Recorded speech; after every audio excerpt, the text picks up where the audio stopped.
Hello, I'm Peter. We are looking here at my 1962 MGA Mark II. This car has been fully restored, with the body off, whereby the chassis was powder coated. In fact, the serial number indicates that this car was one of the last ones that came off the production line from the A models. The MGB directly after was the follow-up for the MGA series. The first MGBs were fitted with the same engine as used on the Mark II MGA model.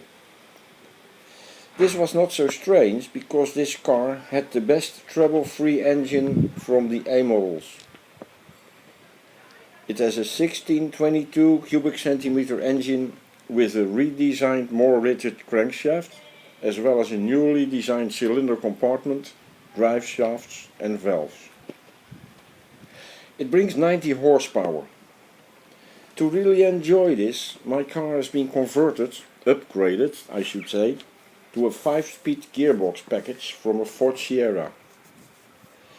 Together with a better cooling performance designed into the Mark II, with the new front grille configuration, this car can easily go onto the highway and keep up with modern traffic.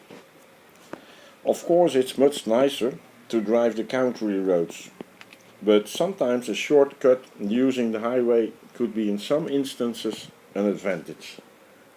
Now some more about the rear wind blocker. I used 6mm acrylat brand name Perspex. My starting dimensions were 100 by 30 cm. First I removed the leather covered wooden trim piece on the car rear side just behind the seats.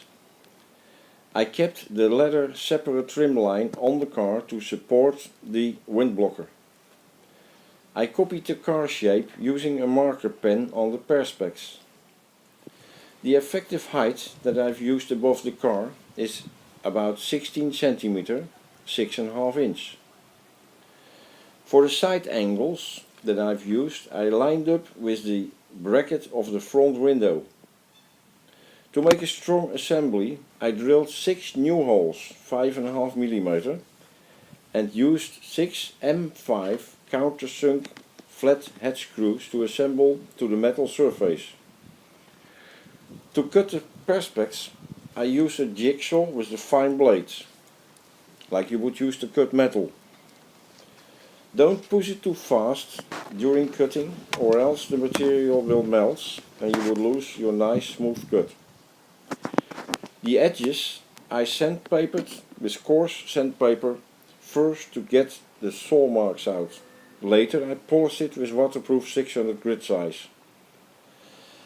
I will assemble the wooden trim piece with the leather curtain onto the Perspex itself later on. Now the advantages. It reduces neck wind and gives great comfort during driving. Secondly, it can easily be turned back to the original trim status, if that is required. Third, the rooftop can easily be stored again behind the seats, and it fits over the wind blocker without disassembly of it. Success!